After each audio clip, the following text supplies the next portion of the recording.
আগুন না আগুন কিছু করার নাই, খালি খাগা খাগা করতেছে। তার মানে আমার ছেলে ঘুরলো লইয়া গো বাবা, হাগো কোনো সন্ধান পাইতেছি না, হাগো কোনো দেখতেছি না। এটা সরকারের কাছে আবেদন করি, এটা লাশটা কিভাবে পাওয়া যায়। গরিব মানুষ, চাকরিভুক্ত, এই হাগো 4 জন নিব্বর, এই লোকের রূপে 1 লাখ।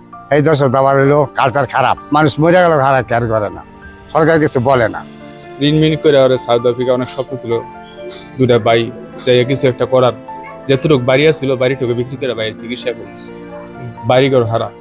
যে স্বপ্ন নিয়ে সাউথ আফ্রিকা গেছে, যাইয়া যতটুকুই করছে, কিন্তু সেই স্বপ্ন পূরণ হওয়ার আগেই দুনিয়া থেকে গেছে।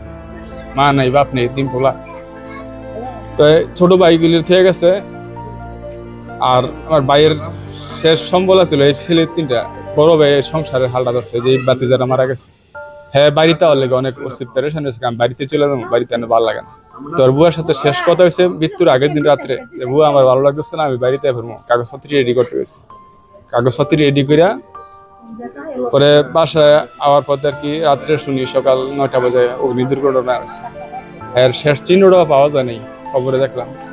মাননীয় প্রধানমন্ত্রীর দৃষ্টি আকর্ষণ করছি, আমার বাতিজার যাতে মৃতদেহটা আমরা পাই, যাতে শেষ আমরা নিজের হাতে খবর দিতে, যাতে শেষ দেখতে পারি যে আমার বাতিজানে শুয়ে আছে, মা নাই, বাপ নাই, 3 ছেলে। High commissioner, Bangladesh high commissioner গেছিল, মানে যে লোকটা আহত আছে ওনারও ভিজিট করছে বা দোকান সব পরিদর্শন করছে। এখন আজকাল বলতে পারবো আপডেট যে এই লাশগুলো কি সম্ভব নাকি এটা আমি সঠিক জানি না, কিন্তু আমার বাইরে ওই জায়গায় আছে, বলো যে এরা কঙ্কাল হয়ে গেছে।